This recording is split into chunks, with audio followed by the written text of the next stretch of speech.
24 लोकसभा चुनाव के लिए कल पहले चरण में यूपी और उत्तराखंड की 13 लोकसभा सीटों पर वोटिंग होनी है, जिनमें पश्चिमी यूपी की 8 और उत्तराखंड की 5 लोकसभा सीटों पर वोट डाले जाएंगे। यूपी में कल सहारनपुर, कैराना, मुजफ्फरनगर, बिजनौर, नगीना, पीलीभीत, रामपुर और मुरादाबाद लोकसभा सीटों पर वोटिंग होनी है। सभी पार्टियां पश्चिमी यूपी में जीत के दावे भी कर रही हैं।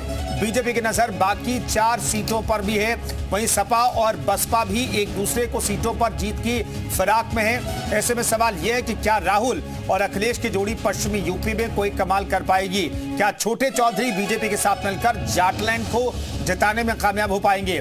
क्या पहले चरण में आस्था के नाम पर वोट डाले जाएंगे? ये बड़ा सवाल है। या फिर जाति के नाम पर भी चोट होगी वोट की? एक सीट का समीकरण क्या कहता है, वहां के वरिष्ठ पत्रकारों से जानेंगे, हर सीट का विश्लेषण करेंगे। लेकिन पहले आपको एक रिपोर्ट दिखाते हैं।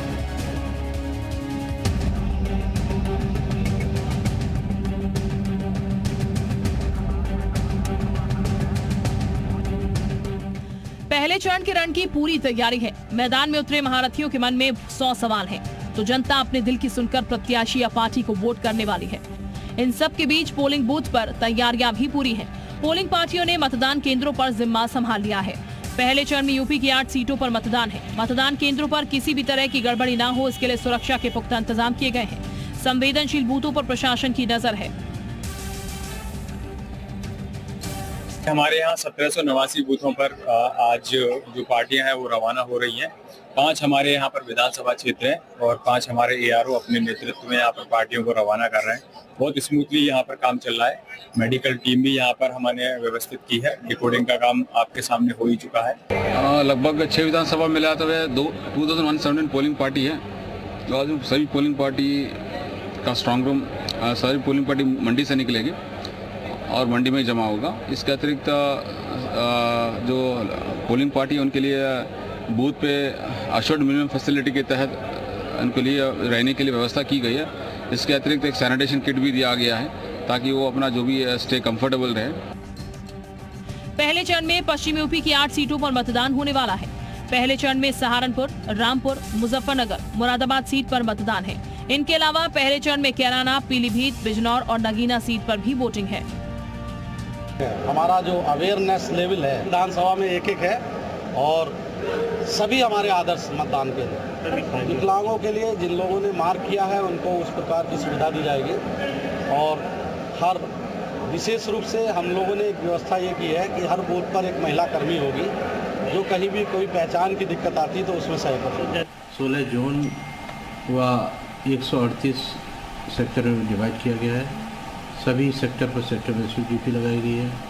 16 जोनल ऑफिसर्स मजिस्ट्रेट हैं जो कि लगातार निगरानी करेंगे। नहीं कोई फर्जी मतदान का प्रयास करेगा तो उसके विरुद्ध एफआईआर करके और सख्त कार्रवाई की जाएगी। मतदान को लेकर 6018 इंस्पेक्टर, सब इंस्पेक्टर, 35,750 सिपाही, 24,992 होमगार्ड, 60 कंपनी पीएसी और 220 कंपनी केंद्रीय सशस्त्र पुलिस बल की तैनाती की गई है। 6,764 ग्राम चौकीदार और 155 पीआरडी जवान तैनात किए गए हैं। इनके अलावा पहले चरण में 348 फ्लाइंग स्क्वाड, 459 स्टैटिक सर्विलांस और 55 क्यूआरटी को लगाया गया है। इन सब के अलावा सभी जिलों में सोशल मीडिया पर भी साइबर सेल टीम की नजर रहेगी ताकि किसी भी तरह की अफवाह ना फैलाई जा सके। ब्यूरो रिपोर्ट, जी मीडिया। तो कल उत्तर प्रदेश की 8 और उत्तराखंड की 5 सीटों पर वोटिंग होगी, लेकिन क्या मुद्दे हैं अलग अलग सीटों के और कहां पर किसे एज हो सकता है, इस पर बातचीत करने के लिए तमाम मेहमान हमारे साथ जुड़ रहे हैं। वसीम अख्तर वरिष्ठ पत्रकार हमारे साथ जुड़ेंगे। रामपुर से ज्योति लाल जी शर्मा जी हमारे साथ मौजूद हैं, वरिष्ठ पत्रकार हैं। बिजनौर से दिनेश भारद्वाज हमारे साथ मौजूद हैं, वरिष्ठ पत्रकार हैं। कैराना से राजेश कुमार जैन वरिष्ठ पत्रकार हैं सहारनपुर से। तो तमाम मेहमानों का बहुत बहुत स्वागत है। राजेश कुमार जैन साहब, पहले मैं जानना चाहता हूं सहारनपुर की चुनौती बीजेपी के लिए कैसी है और विपक्ष कितना कंफर्टेबल दिखाई दे रहा है, ये मैं जानना चाहता हूं। सहारनपुर की चुनौती बात करें बीजेपी के लिए, की जो बात की 2019 की, यहाँ की सीट जो है बसपा सीट जीती थी। मुस्लिम और दलित गठजोड़ जो है वो पूरी तरह कामयाब हुआ था 2019 में। अब के जो 2024 की जो लड़ाई है सहारनपुर में, वो बड़ी टिपिकल कांटे की लड़ाई बताई जा रही है। माननीय मुख्यमंत्री जो है उत्तर प्रदेश के 4 बार या 10 दिन में दौरा कर चुके हैं। यही कारण है कि उन्होंने इस चीज को बड़ी सीरियस होकर देख रहे हैं कि जो कांटे की टक्कर है। अभी 4 दिन पहले ही यहाँ तो मुख्यमंत्री योगी जी ने रोड शो किया है और पूरी तरह से सभी को साधने का प्रयास किया है। यहाँ जो मुस्लिम और दलित गठजोड़ जो है वो बहुत समय से काम आया है। यहाँ पे 1996 में यहाँ बड़ा मतभेद हुआ था जब यहाँ भाजपा के नकली सिंह ने काशीराम जी को यहाँ से हराया था जी। उसके बाद से 2014 में चुनाव हुआ था। जब भाजपा ने अपनी एक सीट अपनी जल्दी में डाली थी 2009 की बात करें हम तो 2009 में बसपा ने सीट जीती थी।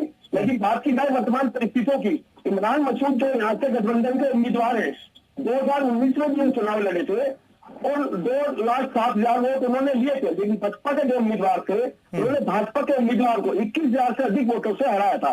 लेकिन राजेश जी ये जो मुस्लिम और जो दलित फैक्टर है, क्या ऐसा लगता है कि चुनाव में चूंकि समाजवादी पार्टी और बीएसपी के उम्मीदवारों में अगर ये बंट जाता है तो सीधा फायदा बीजेपी को मिल सकता है? बिल्कुल ठीक आप कह रहे हैं। यही मैं आपको बताने वाला था कि दलित और मुस्लिम गठजोड़ के लिए बसपा के उम्मीदवार यहाँ से चुनाव लड़ रहे हैं माजी दली जी। यहाँ इस समय तो स्थिति सामने आ रही है। कल प्रियंका गांधी जी ने रोड शो सहारनपुर में हुआ है। भारी तादाद में मुसलमान जो है सड़कों पर निकला है इस रोड शो में। लेकिन एक बार जो सामने आ रही है जो लोगों से बातचीत की गई है, माजी दली तो चुनाव लड़ रहे हैं, दलित और तो उनको जा रहा है। लेकिन मुस्लिम वोट तो हमारे यहाँ लगभग 7 से 7.5 लाख और मुस्लिम है यहाँ पे 7 लाख के लगभग अदर्स कास्ट सब सामान्य कास्ट के वोट है और 3.5 लाख के लगभग यहाँ पे दलित वोट माने जाते हैं। कुल 18,55,000 वोट सहारनपुर में है।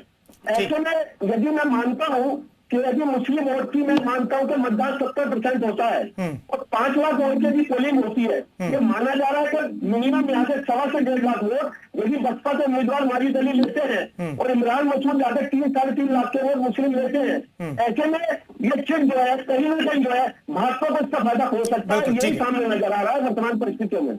ठीक है, मैं लौटता हूं आपके पास। दिनेश भारद्वाज जी हमारे साथ वरिष्ठ पत्रकार कैराना से मौजूद हैं। दिनेश भारद्वाज जी, अब कैराना को लेकर के चर्चा होती रहती है। इस बार भी मुख्यमंत्री गए और तो मुख्यमंत्री ने पलायन का जिक्र कर दिया कि भाई अब पलायन नहीं होता, लोग चंगे से रहते हैं, बढ़िया से रहते हैं, कानून व्यवस्था बहुत बेहतर है।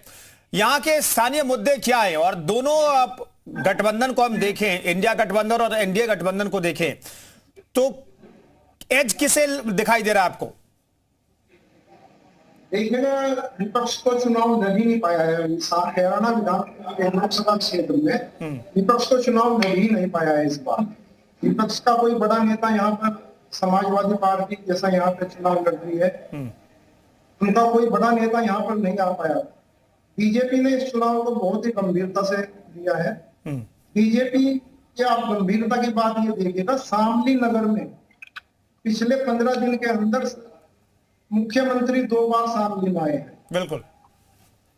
और उन्होंने इसको चुनाव को पूरी गंभीरता से लिया है। आप याद करिएगा 2014 में जो चुनाव हुआ था उस टाइम पर पलायन का मुद्दा कैराना लोकसभा क्षेत्र से ही प्रारंभ हुआ था। बिल्कुल। जिसके प्रभाव से पूरे देश में उसको प्रभाव देखा गया और भाजपा को बहुत अच्छी जीत मिली थी। उसके बाद पिछले 10 साल में कानून व्यवस्था का मुद्दा यहाँ पे है, उसका काफी असर बदलाव हुआ, बहुत अच्छा। तो उससे ये चुनाव आज जो है भाजपा के तो इसमें प्लस पॉइंट दिख रहा है। लेकिन आज पिछले 10 साल का मोदी जी का सरकार का मूल्यांकन भी कर रहे हैं। आज उत्साहहीन लग रहा है मध्यम वर्ग और युवा वर्ग। इस चुनाव में कहीं भी मध्यम वर्ग और युवा वर्ग दिखलाई नहीं दिया है। तो अगर उसमें उत्साह से वोटिंग नहीं हुआ तो इसका भाजपा को नुकसान भी हो सकता है। नहीं तो लाभार्थी वर्ग क्या बीजेपी को फायदा पहुंचा देगा? हाँ, लाभार्थी वर्ग का तो लाभ बीजेपी को मिल रहा है, लेकिन युवा वर्ग इस बार उदासीन दिख रहा है, मध्यम वर्ग उदासीन दिख रहा है। ठीक है, युवाओं की बात करने के लिए विपक्ष भी पुरजोर तरीके से चुनाव प्रचार नहीं करता हुआ दिखाई दिया। दिनेश भारद्वाज जी हमारे साथ कैराना से वरिष्ठ पत्रकार कह रहे हैं। ज्योतिलाल शर्मा जी भी हमारे साथ मौजूद है, वरिष्ठ पत्रकार, बिजनौर की जानकारी देने के लिए। बिजनौर को वो बेहतर तरीके से समझते हैं और हमें समझाएंगे। ज्योतिलाल शर्मा साहब, ये बताइए कि बीजेपी जो है 80 लोकसभा सीटों को जीतने के लक्ष्य के साथ आगे बढ़ी और इसके लिए जो स्ट्रैटेजी पश्चिमी उत्तर प्रदेश में बीजेपी की अभी तक दिखाई दी, उसमें बिजनौर की कितनी अहमियत है? आरएलडी को बुलाया गया, आरएलडी को साथ लाया गया, आरएलडी बीजेपी मिलकर के क्या ये सीट बचाने में, निकालने में कामयाब हो जाएंगे? देखिए, जहां तक बिजनौर की बात है तो मैं आपको बताऊं कि यहाँ का मतलब पूरी तरह अभी खामोशी अख्तियार किए हुए। ये दलित और मुस्लिम बहुल्य वाली सीट है और ये गठबंधन में जो आई है भाजपा और आरएलडी गठबंधन में, ये आरएलडी के खाते में आई है। तो इस बार जब हम फील्ड में जा रहे हैं, उससे बात कर रहे हैं, तो सबसे बड़ी समस्या जो आ रही है भाजपा के सामने वो ये है कि उसका चुनाव चिन्ह जो है वो कमल का फूल नहीं होगा। मशीन पर कमल का फूल नहीं होगा तो कई मतदाता भ्रम की स्थिति में है। अभी यहाँ के कार्यकर्ता उतनी जो शिद्दत के साथ समझाना चाहिए था उन लोगों को, जिस सजगता के साथ अपने वोटर को बताना चाहिए था कि कमल की जगह इस बार नल का निशान होगा, उस तरह का यहाँ के कार्यकर्ताओं ने उस तरह का प्रयास नहीं किया। इस प्रयास से कहीं ना कहीं भाजपा को, इस गठबंधन को कहीं ना कहीं नुकसान होने की जो हमको संभावनाएं दिखाई दे रही है वो है। हालांकि ये मानना है कि जब चुनाव हमने देखे बिजनौर के पुराने या अभी भी नगीना सभा या बिजनौर पे जहां जहां सीधी टक्कर होती है तो वहां बीजेपी को नुकसान होता है, लेकिन यह ट्रायंगुलर फाइट है तो ऐसे में उन संभावना ये आ सकती है कि भाजपा को लाभ होने की संभावना या प्रबल दिखाई दे। तो क्या यहाँ पर ट्रायंगुलर मुकाबला हो रहा है? आपको लगता है कि बीएसपी बिग प्लेयर है और यहाँ पर बीएसपी जो है बीजेपी का काम आसान कर सकती है अगर ट्रायंगुलर मुकाबला हो जाता है तो?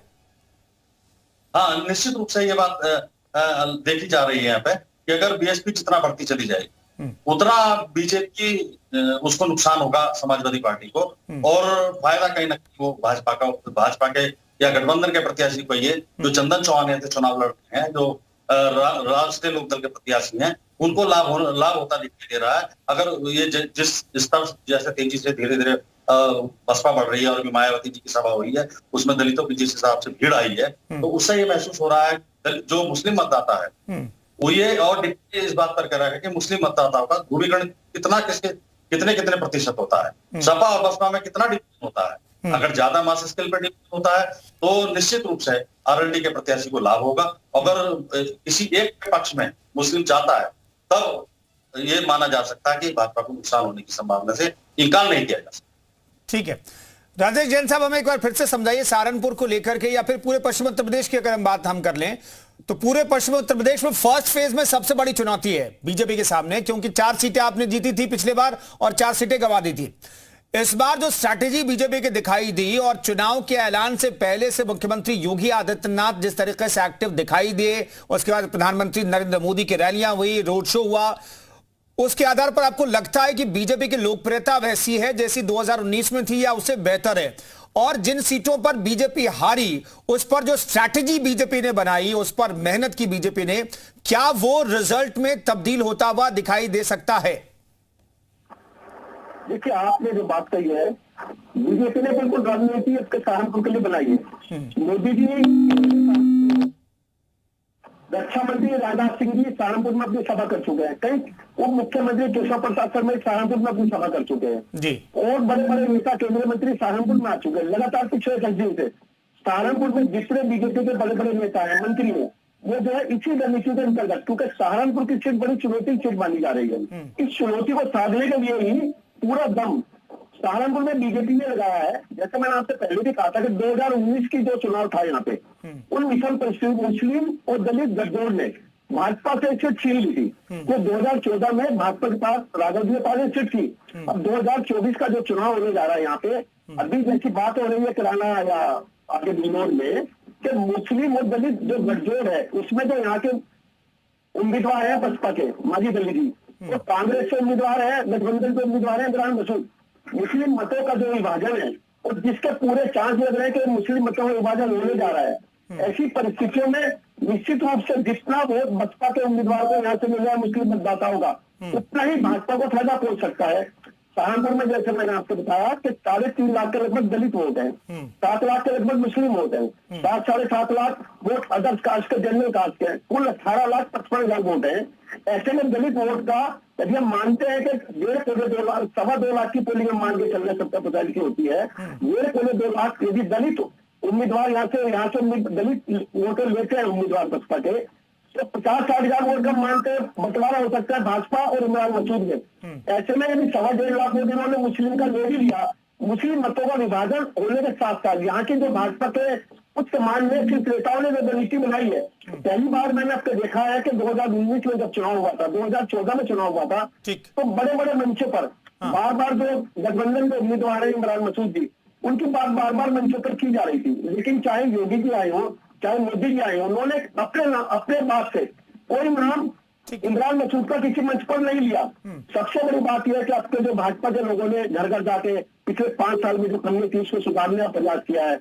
लगातार ये प्रयास किया जा रहा है कि अभी 5 साल से सहारनपुर की स्थिति क्या हुई है। 5 साल के अंदर चूंकि जो यहाँ के बसपा के लोकसभा के जो सांसद बने थे फैलू रहमान जी, 5 साल में उन्होंने बताया कुछ नहीं हो सका उनके कार्यकाल। ठीक है सर, मैं लौटता हूँ सर, आपके पास लौटता हूँ फिर से। ज्योतिलाल शर्मा जी, हमें बताइए कि पश्चिमी उत्तर प्रदेश में क्या ये समाजवादी पार्टी या फिर बीएसपी, समाजवादी पार्टी, क्या ये मुस्लिमों को मैसेज देने में कामयाब रही कि देखिए आप हमारे साथ इंटैक्ट रहिएगा तो हमारा प्रत्याशी जीत सकता है? दूसरी तरफ क्या बसपा ये मैसेज देने में कामयाब रही, क्योंकि अब तो स्लोगन ही बदल दिया बसपा ने, उसके आधार पर आपको लगता है क्या कि जो दलित है वो बसपा की तरफ चला जाएगा, जो मुस्लिम है वो एक मुश्त समाजवादी पार्टी की तरफ चला जाएगा? ऐसा होता हुआ क्या आपको दिखाई देता है? और अगर ऐसा होता हुआ दिखाई देता है तो सीधा फायदा क्या इसका सीधे तौर पर बीजेपी को मिल सकता है?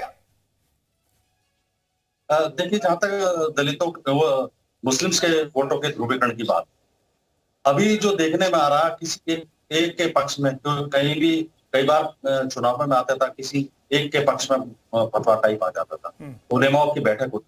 लेकिन इस बार जो देखने में आ रहा है वो चुनाव किसी एक के पक्ष में नजर नहीं आ रहा। दलित मतदाता भी किसी एक के पक्ष में नहीं आ रहे। हमने पिछले सालों में देखा है कि मायावती जी की जब रैली होती थी तो एक रैला होता था। इस बार मायावती जी की जो रैली हुई है उसमें अपेक्षाकृत पिछली जनसभाओं के मुकाबले उतनी भीड़ नहीं दिखाई। और जहां तक मुस्लिमों की बात करते थे, पहले खुल के मुसलमान आता था, हालांकि हमने माना था कि जैसे रमजान चल रहे हैं और ईद का त्योहार है तो माना यह जा रहा था कि रोजा और नमाज के बीच में मुस्लिम मतदाता उलझा हुआ है और उसके बाद वो खुल करके मैदान में आएगा, जनसभाओं में ज्यादा उमड़ेगा। मायावती जी की सभा हुई उसमें ऐसा नहीं दिखाई दिया कि बहुत ज्यादा उमड़ कर आया हो। हालांकि बिजनौर लोकसभा मीरापुर में अखिलेश जी ने सभा की, बिजनौर प्रॉपर में और चांदपुर में उनकी यहाँ बिजनौर सदर में कोई उनकी सभा नहीं हुई। यहाँ जिले में नगीना सुरक्षित सीट है, वहां नजियाबाद में उनकी जनसभा हुई। तो हमने उनकी सभाओं में भी देखा इस हिसाब से मुस्लिमों की भीड़ उमड़नी चाहिए थी, जो एक पक्ष दिखाई देता था। मुस्लिम मतदाता यहाँ ऐसा नहीं कि किसी एक के पक्ष में जा रहा हो, दिखाई दे रहा हो। हमको लग रहा है कि थोड़ा थोड़ा वो हर एक जगह जाएगा। और कहीं भी इस बार ये बात अलग आ रहा है कि जो भाजपा का एक मुस्लिम जो उनका एक मोर्चा बना हुआ है भाजपा में, उसका चाहे वो 5% मिले, चाहे किसी मोहल्ले में उनके 10 वोट हैं, तो इस बार ये दिखाई दे रहा है कि कहीं ना कहीं भाजपा के पक्ष में वो 2% या 4% वोट भी मुस्लिम निश्चित रूप से करते हुए दिखाई दे रहे हैं हम लोग को। और किसी एक के पक्ष में अभी तक रात अभी बाकी है, तो ये कहते हैं कि ये कत्ल की रात हो सकता है कि रात में कोई बड़ा परिवर्तन हो जाए। बिल्कुल, बिल्कुल। कोई इसको लेकर तमाम जगह लोगों के गली मोहल्लों में जाकर के देखा तो मुस्लिम इस बात पर मंथन कर रहे हैं कि हम किसके पक्ष में जाएं और किसके पक्ष में न जाएं, किससे फायदा होगा। हालांकि कई बात बिल्कुल आज की रात बहुत महत्वपूर्ण है, चूंकि गोलबंदी के लिए आज की रात बहुत महत्वपूर्ण कही जाती है। गोलबंद अगर मुस्लिम मतदाता या फिर दलित मतदाता एक तरफ हो जा रहे हैं तो फिर क्या समीकरण बैठेगा, ये हम चर्चा जारी रखेंगे। दिनेश भारद्वाज जी हमारे साथ मौजूद हैं। दिनेश भारद्वाज साहब, एक चीज मैं जानना चाहता हूं कि ये विपक्ष में नेताओं की कमी है, बीजेपी के पास नेताओं की भरमार है, लेकिन फिर भी आखिरी वक्त में अखिलेश यादव और राहुल गांधी साथ में आते हैं, प्रेस कॉन्फ्रेंस करते हैं, मैसेज देने की कोशिश करते हैं। दूसरी तरफ बीजेपी को हम देख रहे हैं चुनाव के ऐलान से पहले और चुनाव के ऐलान के ठीक बाद से प्रधानमंत्री नरेंद्र मोदी से लेकर के रक्षा मंत्री, गृह मंत्री, मुख्यमंत्री तो लगातार 3-3 सभाएं कर रहे हैं। यह मेहनत का भी चुनाव है क्या? क्योंकि एक तरफ विपक्ष दिखाई नहीं देता, जिसकी संख्या चेहरों की भी कमी है, वो भी नहीं दिखाई देता। दूसरी तरफ चेहरों की भरमार है, लेकिन वो सारे चेहरे हर रोज 3-3 सभाएं कर रहे हैं। देखिएगा, इस चुनाव शुरू होने से पहले से ही सबसे ज्यादा मेहनत इसमें भाजपा ने की है। बीजेपी ने चुनाव बहुत पहले शुरू कर दिया। विपक्ष तो चुनाव में काफी पिछड़ गया प्रचार के मामले में। जहां तक बात है कैराना लोकसभा सीट की, 2019 में यहाँ पर भाजपा प्रत्याशी जो मौजूदा है, ये पिछली बार भी चुनाव लड़े थे और 90,000 से अधिक वोटों से ये चुनाव जीत गए थे। इस बार इनके पुलिस में ये आ रहा है कि जो जयंत चौधरी की आरएलडी इनके साथ आ गई है, उसका भी वोट इनको मिल रहा है। अगर जातीय आंकड़े देखें तो यहाँ पर भाजपा 2/3 जातियों में अकेले चुनाव लड़ रही है, विपक्ष मात्र 1/3 उसमें सिमटा हुआ है। लेकिन यहाँ का चुनाव रिजल्ट जो डिपेंड करता है वो मतदान प्रतिशत पर निर्भर करेगा। अगर मतदान प्रतिशत बहुत ठीक ठाक हो गया तो फिर ये भाजपा के लिए बहुत सेफ चुनाव रहेगा। लेकिन अगर मतदान प्रतिशत घट गया तो उसमें भाजपा को दिक्कत हो सकती है। आपने जैसा कहा कि भारतीय जनता पार्टी ने चुनाव मजबूती से लड़ा, मेहनत से लड़ा।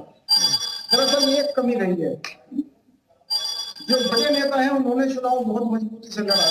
ठीक है, मोदी जी ने 400 पार के हिसाब से पहली बार ऐसा हुआ कि आप ये देखेगा मेरठ में भी जनसभा, सहारनपुर में भी जनसभा, सब जगह, गाजियाबाद में रोड शो। ठीक है, एक तरफ विपक्ष दिखाई नहीं दिया, चुनाव के आखिरी वक्त में विपक्ष दिखाई दिया जनसभाएं करते हुए, लेकिन दूसरी तरफ सत्ता पक्ष है, एनडीए गठबंधन है, बीजेपी है, जिनके तमाम बड़े चेहरे चुनाव प्रचार करते हुए दिखाई दिए। बहुत बहुत धन्यवाद तमाम मेहमानों का चर्चा में शरीक होने के लिए। तो 4 सीट